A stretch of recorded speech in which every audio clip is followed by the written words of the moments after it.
दोस्तों, आज की इस बहुत ही खूबसूरत कहानी का नाम है राजकुमारी और मोची। गर्मियों का दिन था।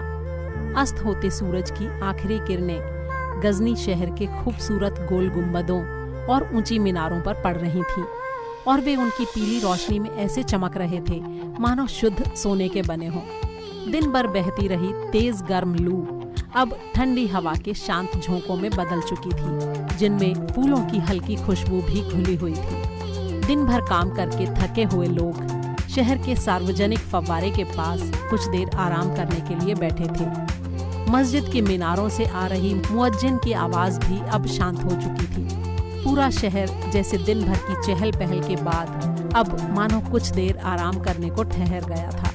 बड़े बाजार की कुछ दुकानें बंद हो चुकी थीं। जो खुली थीं, उनमें से एक दुकान के द्वार पर पालथी मारे सईद बैठा था। चिलम पीते हुए वो इस इंतजार में बैठा था कि शायद घर लौटता हुआ कोई और ग्राहक उसकी दुकान पर आ जाए।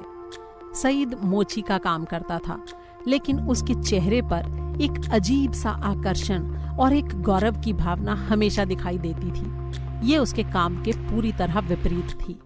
उसको देखकर कोई नहीं कह सकता था कि वो मोची का काम करता होगा। अक्सर लोग उसे कुलीन घराने का समझने की भूल कर बैठते थे। सईद को स्कूल जाने का सौभाग्य भी प्राप्त हुआ था, क्योंकि उसके पिता काफी समझदार इंसान थे और अपने निचले दर्जे के पेशे के बावजूद पढ़ाई लिखाई के महत्व को समझते थे। जब सूरज पूरी तरह अस्त हो गया तो सईद एक ठंडी सांस लेकर दुकान बंद करने को खड़ा हुआ।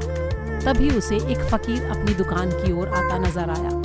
उसकी दुकान पर पहुंचकर वो रुक गया। सईद ने उसका स्वागत किया। फकीर ने उससे अपने फटे जूते की सिलाई करने की प्रार्थना की। सईद ने एक मीठी मुस्कान के साथ उसे अंदर बिठाया और उसके जूते की सिलाई करने लगा। शुक्रिया बेटा, फकीर ने कहा। अल्लाह तुम्हें खुश रखे। मेरे पास तुम्हें देने को पैसे तो नहीं हैं, लेकिन मैं तुम्हें कुछ कीमती सलाह अवश्य दे सकता हूँ। सईद ने फकीर को घर आने का न्योता दिया, उसे भोजन करवाया और भोजन के बाद रात वहीं बिताने की पेशकश की। रात गए काफी देर तक दोनों बातें करते रहे। फकीर ने नजर भरकर उसे देखा और कहा, मैं अच्छी तरह देख पा रहा हूँ कि तुम्हारे अंदर एक अजीब सी उदासी है। तुम जो करते हो उससे खुश नहीं हो। मैं तुम्हें बताता हूँ कि तुम अपनी मंजिल कैसे पा सकते हो। तुमने ज्ञान की किताबें पढ़ी हैं। तुम्हारे मन में देश विदेश की यात्रा करने की इच्छा मुझे साफ दिखाई दे रही है। तुम्हारे लिए मेरी सलाह है कि कल ही अपना सारा सामान बेच दो और दुनिया की सैर पर निकल पड़ो। लेकिन मेरी 3 सलाह जरूर याद रखना। पहला, किसी को भी अपना साथी बनाने से पहले उसे अच्छी तरह देख परख कर ही उस पर विश्वास करना। दूसरे, कभी भी ऐसी जगह मत जाना जहां पानी ना हो। और तीसरा, अपनी यात्रा के दौरान कभी भी शाम के वक्त किसी शहर के भीतर प्रवेश ना करना। सईद ने उसकी बातें बड़े ध्यान से सुनी। अगले दिन सुबह फकीर चला गया और सईद ने उसके कहे अनुसार अपना सारा सामान बेचकर यात्रा पर जाने की तैयारी कर ली। कुछ व्यापारी अपना माल बेचने के लिए दूसरे नगर जा रहे थे। वो उन्हीं के साथ चल दिया। पूरा दिन उनका काफिला आराम से आगे बढ़ता रहा। शाम के वक्त वे लोग एक नगर के पास पहुंचे। नगर का दरवाजा बंद होने ही वाला था, इसलिए व्यापारी अंदर जाने के लिए जल्दी जल्दी उधर बढ़ने लगे। तभी सईद को फकीर की बात याद आई कि शाम के वक्त किसी भी शहर में प्रवेश मत करना। इसलिए उसने व्यापारियों से कहा कि वो शहर में सुबह के वक्त ही दाखिल होगा। वे सब लोग उसे वहीं बैठा छोड़कर अंदर चले गए। सईद कुछ देर नदी के किनारे बैठा रहा, फिर इधर उधर घूमने लगा। डर के मारे उसे अकेले नींद नहीं आ रही थी। घूमते घूमते उसे पता ही नहीं चला कि वो कब शहर के कब्रिस्तान में पहुंच गया। जैसे ही वो उसके अंदर घुसा, तेज तूफानी हवाओं के साथ मूसलाधार बारिश होने लगी। बारिश और तूफान से बचने के लिए वो एक मकबरे के भीतर घुस गया। मन ही मन वो उस फकीर को कोस रहा था, जिसकी बात मानने के कारण वो अंधेरी रात में अकेला डरावनी कब्रों और तूफान के थपेड़ों के बीच यहाँ फंस गया था। मकबरे की सीढ़ियां चढ़ते हुए अचानक उसे कोई आहट सुनाई दी। उसने पीछे मुड़कर देखा। सामने की दीवार पर उसे 2 परछाइयां दिखाई दी। वे 2 आदमी थे जो किसी चीज को दीवार से नीचे फेंक रहे थे। वो जल्दी से पीछे होकर छुप गया कि कहीं वे उसे देख न लें। अपना काम करके वे लोग कुछ ही पलों में तेजी से भागते हुए वहां से निकल गए। उनके काफी दूर चले जाने के बाद सईद अपनी जगह से निकला और दौड़ते हुए उस जगह पर पहुंचा जहां उन्होंने वो चीज फेंकी थी। ये देखकर उसकी हैरानी और डर की सीमा न रही कि वो एक ताबूत था जो उल्टा पड़ा था। उसके चारों तरफ खून के धब्बे थे और उसके ढक्कन के नीचे से भी खून बहकर बाहर आ रहा था। डर के मारे सईद के प्राण उसका साथ छोड़ने को थे। उसे समझ नहीं आ रहा था कि वो क्या करे और क्या ना करे। कुछ ही देर में उसे ऐसा प्रतीत हुआ जैसे ताबूत हिल रहा हो। तो क्या उसके अंदर मौजूद इंसान अभी जीवित था? इतना तो वो समझ ही गया था कि ये लोग ताबूत के अंदर मौजूद इंसान की हत्या करके भागे हैं।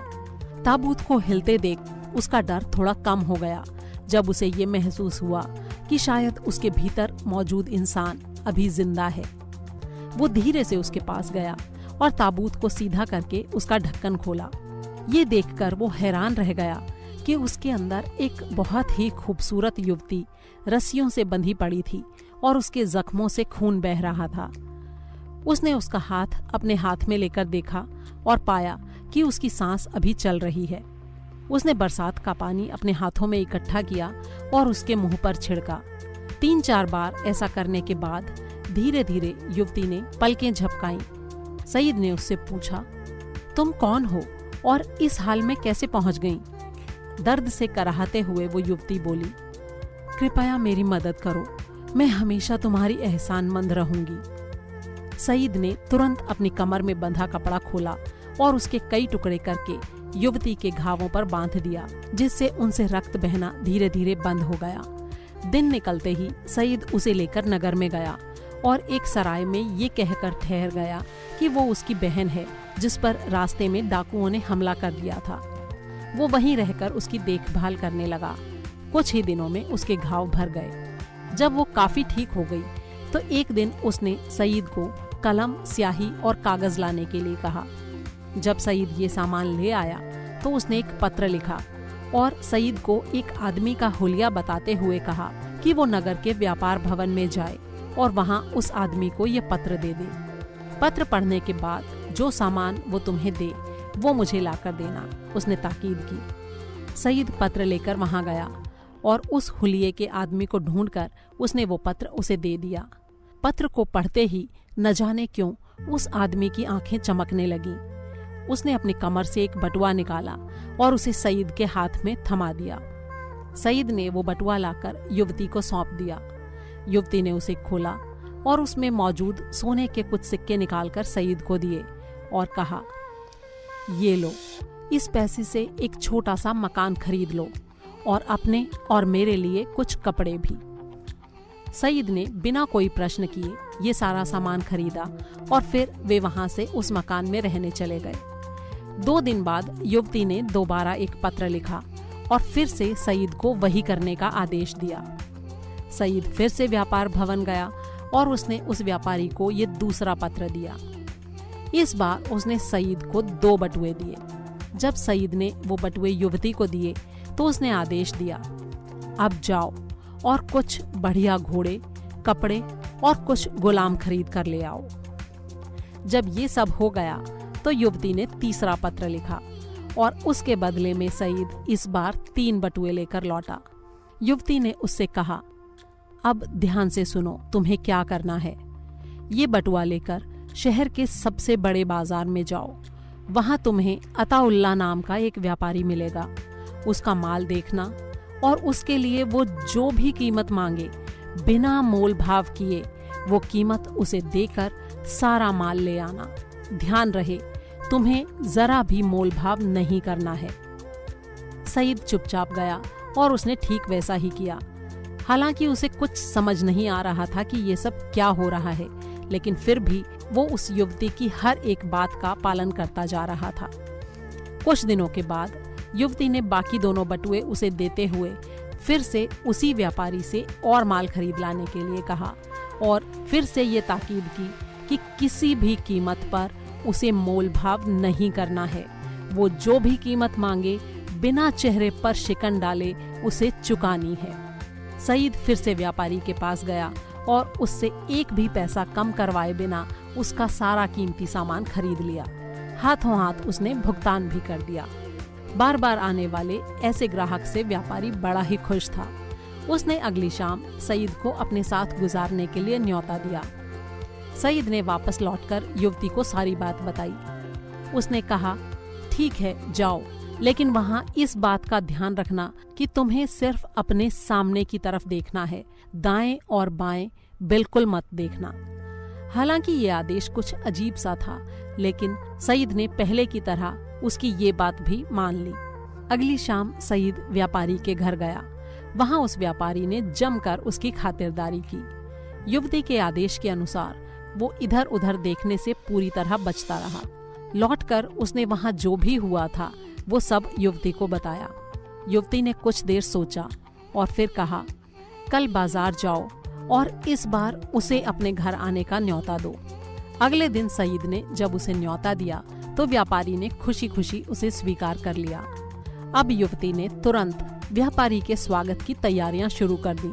ढेरों नौकर नौकरानियों की मदद से पूरे घर की साफ सफाई की गई। बढ़िया शराब और खाने के लिए ढेरों व्यंजन तैयार किए गए। संगीत और नाच गाने का भी इंतजाम किया गया। शाम को ठीक समय पर व्यापारी आया और देर रात तक सईद और वो खाते पीते और मौज मस्ती करते रहे। जब काफी रात हो गई तो युवती के आदेशानुसार सईद ने उसे वहीं रुकने की गुजारिश की। व्यापारी खातिरदारी से बड़ा ही खुश था और साथ ही नशे में धुत भी था, इसलिए बिना कोई विरोध किए चुपचाप वहीं सो गया। उसके गहरी नींद में सो जाने के बाद युवती वहां आई। वो व्यापारी के पास गई और उसके ऊपर झुकी। अचानक बिजली की तेजी से उसने अपने कपड़ों में छुपी कटार निकालकर उसके सीने में भोंक दी। एक क्षण के लिए व्यापारी का शरीर तड़पा और फिर सदा के लिए शांत हो गया। पास बैठा सईद ये देखकर जोर से चिल्ला पड़ा, ये क्या किया तुमने?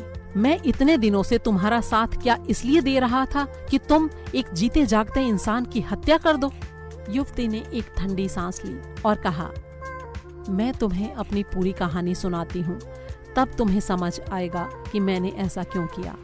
सुनो, मैं इस नगर के सुल्तान की बेटी हूँ, यानी यहाँ की शहजादी, और ये व्यापारी इस नगर के एक कसाई का बेटा है। एक दिन ये बाजार से गुजर रहा था कि मेरी नजर इस पर पड़ी।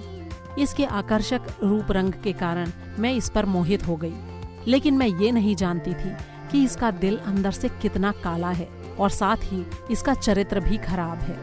मेरी सहेलियों और दासियों की सहायता से मेरी और इसकी मुलाकातें होने लगी। मैंने इसे ढेर सा पैसा भी दिया और अपना व्यापार शुरू करने में इसकी मदद की। जल्दी ही ये काफी धनी हो गया। एक दिन मैं इसे बिना बताए अचानक इससे मिलने इसके घर पहुंची और ये देखकर मेरे क्रोध और नफरत की सीमा न रही कि ये वहाँ किसी दूसरी औरत के आगोश में खोया था। ये उसके साथ बातों में इतना खोया था कि इसे वहाँ मेरे आने का भी पता नहीं चला। मैं जोर से चिल्लाई और मैंने उस औरत को लात मारकर वहाँ से गिरा दिया। ये बिना कुछ बोले बाहर निकल गया और कुछ ही पल में 2 आदमियों को साथ लेकर लौटा। उन्होंने मेरे हाथ पैर पकड़ लिए और छुरे से मुझ पर वार करने लगे। मैं चिल्लाती रही, लेकिन उन्होंने मेरी एक नहीं सुनी। कई बार वार करने के बाद उन्हें लगा कि मैं मर गई हूँ। उन्होंने मुझे ताबूत में डाला और नगर के बाहर मकबरे में फेंक आए।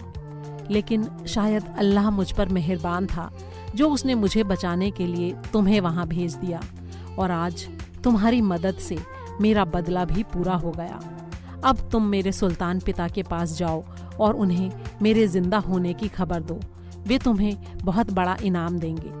ये सुनकर सईद की खुशी का ठिकाना न रहा।